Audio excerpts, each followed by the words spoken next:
இன்னைக்கு Wednesday morning. இன்னைக்கு என்ன லஞ்ச் பேக் பண்ணேன்னு வாங்க பார்க்கலாம்.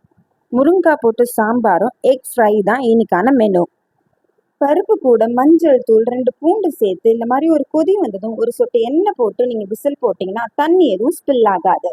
சாம்பாருக்காக கொஞ்சமாக புளியும் ஊற வச்சுட்டு காயெல்லாம் கட் பண்ணிட்டு அதில் மிளகாய் தூள் சாம்பார் பொடி போட்டு கொஞ்சமாக தண்ணி ஊற்றி வேகவும் வச்சுட்டேன். சைட் பை சைட் முட்டையும் வேக வைக்கிறதுக்கு இந்த எக் பாய்லர் தான் நான் யூஸ் பண்ணியிருந்தேன். இந்த எக் பாய்லரை பற்றி நிறைய பேர் கேட்டிருந்தீங்க. இதை நான் ஆன்லைனில் தான் பர்ச்சேஸ் பண்ணியிருந்தேன். அண்ட் ஆல்சோ ரொம்ப காம்பேக்டாகவும் ஈஸியாகவும் இருக்குது யூஸ் பண்ணுறதுக்கு. நேற்றுக்கே பசங்க ஸ்நாக்குக்கு ஸ்வீட் கார்ன் தான் வேணும்ட்டு சொல்லிட்டாங்க. ஸோ ஃப்ரீசர்லேருந்து எடுத்து சில்னஸ் போகிறதுக்காக கொஞ்ச நேரம் வெளியே வச்சுட்டேன். வேக வச்ச பருப்போட வெந்த காய்கறியும் சேர்த்துட்டு கரைச்ச புளி தேவையான உப்பு சேர்த்து தாளிப்பும் கொடுத்தாச்சு. லாஸ்ட்டாக நறுக்கின கொத்தமல்லியும் தூவிட்டா சாம்பார் முடிஞ்சிருச்சு. வேக வச்ச முட்டையை 2ஆ கட் பண்ணிட்டு பேசிக் மசாலாலாம் ஆட் பண்ணிட்டு 2 பக்கம் திருப்பி போட்டு லாஸ்ட்டாக கொத்தமல்லியும் கருவேப்பிலையும் தூவி இறக்கியாச்சு. ஸ்வீட் கார்ன் வேக வைக்கிறதுக்கு தண்ணியில் கொஞ்சமாக உப்பும் சேர்த்து கார்னையும் ஆட் பண்ணிட்டு 2 மினிட்ஸில் ஃபில்டரும் பண்ணி எடுத்துக்கலாம். சீக்கிரமாக வெந்துடும். பேனில் கொஞ்சமாக பட்டர் சேர்த்து வேக வச்ச கார்னையும் ஆட் பண்ணி பட்டர் எல்லா இடம் படுற மாதிரி பரட்டி எடுத்துக்கலாம்.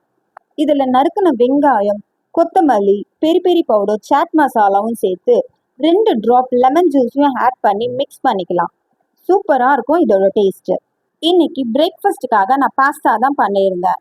வெங்காயம் தக்காளி கூட நறுக்கின வெஜ்ஜிஸோட பேசிக் மசாலாஸ் ப்ளஸ் இஞ்சி பூண்டு பேஸ்ட்டையும் ஆட் பண்ணிட்டு ரெட் சோயா பாஸ்தா சாஸையும் ஆட் பண்ணிட்டு தேவையான அளவு தண்ணியும் ஊற்றிக்கலாம்.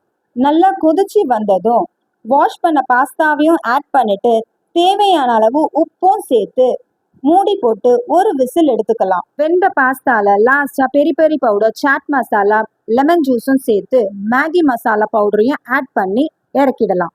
என்னதான் இட்லி தோசைன்னு செஞ்சாலும் இந்த மாதிரி டிஷ்ஷை தான் எதிர்பார்க்குறாங்க பசங்க எல்லாம். ரொம்ப டேங்கியாகவும் ஸ்பைசியாகவும் இருக்கும் இதோட டேஸ்ட்.